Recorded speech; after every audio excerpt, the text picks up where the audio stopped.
All right, so yesterday we talked about the Pax Romana. Started with Augustus, who was the first emperor, although he didn't call himself emperor. And it's about 200 years of relative peace, where you're not going to have a lot of civil wars. Rome's going to really expand their influence in power, military, wealth, influence, and all that other stuff. And during that time period, you're going to have a couple crazy emperors, such as Claudius and Nero, especially Nero. Nero was possessed by a demon or something. He was really, really bad. But for the most part, you're going to really have solid, effective rulers. And we're going to pick back up with Trajan. Trajan was born into a non-patrician family. He wasn't even born in Rome. He was born in Spain. I believe he was the first non-Roman emperor. Doesn't matter. He was a good general. Massive public works program in Rome. Trajan's Column, Trajan's Forum, Trajan's Market. He oversaw the expansion of the empire to its greatest extent. So the Rome became its largest under Trajan. And we all know that you gain size by conquest. Everybody knows that. So after Trajan, the empire will slowly decrease. It's too big. We're going to realize that it's too big to rule, especially with one person. He is considered to have been a great emperor. He ruled for 19 years, which is a good long time. He was considered a very, very good ruler. There's Trajan. Next. That's the size. That's the size that we get to under Trajan. You've got all of Egypt. You've got all of Judea. You've got you've got almost all of Mesopotamia. They don't care anything about what used to be Persia, Iran. They just don't care anything about that.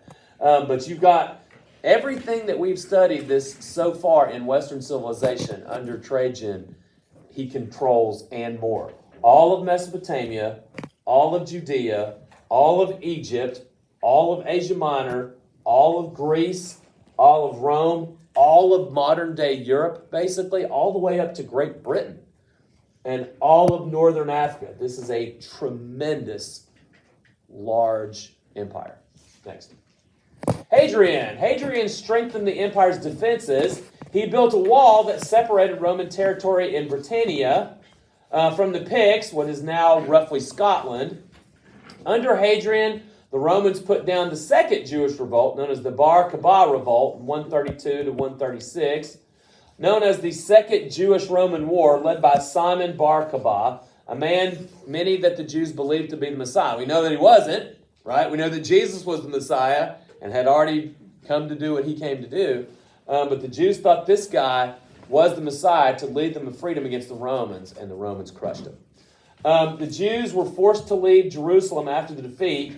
Many historians date this as the official start of the Jewish diaspora. Diaspora means displacement, when you're taken out of your homeland and put somewhere else. And the Jews were taken out of their homeland. They were taken out of Judea, what they used to call Canaan, the Promised Land, Israel, Judah. We've called it by many different names. They were taken out by the Romans and spread throughout Europe. So these people can't live together. Next. There's Hadrian. Next. There's Hadrian's Wall in northern England.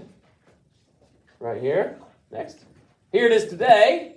It's about 90 miles across Britain. I would love to, if I can get over my fear of flying, I would love to one day kind of camp and walk the whole wall. I think that'd be cool. Next. Marcus Aurelius. Marcus Aurelius was a philosopher. He was a Stoic philosopher and became Roman emperor. He wrote a book. He wrote a book on philosophy and what it meant to be a good person. And he was succeeded by his son Commodus. The character and anybody ever seen the movie Gladiator? Gladiator is Commodus in the movie. Joaquin Phoenix's character, he's in that.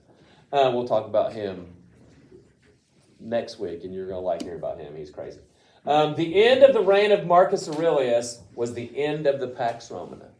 So Marcus Aurelius, who was a very good man, he just was not a good father and did not raise a good son. His son is a lunatic. He is crazy. And we're going to talk, you're going to love hearing about Commodus. He's nuts. Thanks.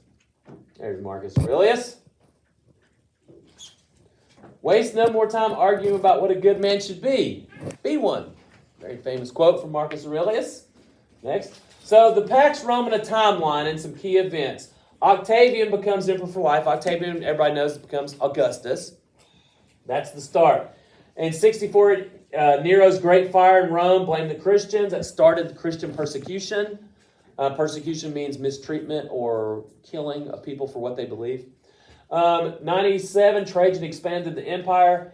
98 through 117. 136, Hadrian and the Second Jewish Revolt. Jews were taken out of their homeland. And Marcus Aurelius died. Was the end of the Pax Romana. Next. So what I want you to do is I want you to take a few minutes and answer these questions, and then we'll discuss. So as we say in my class, go forth and learn, because knowledge is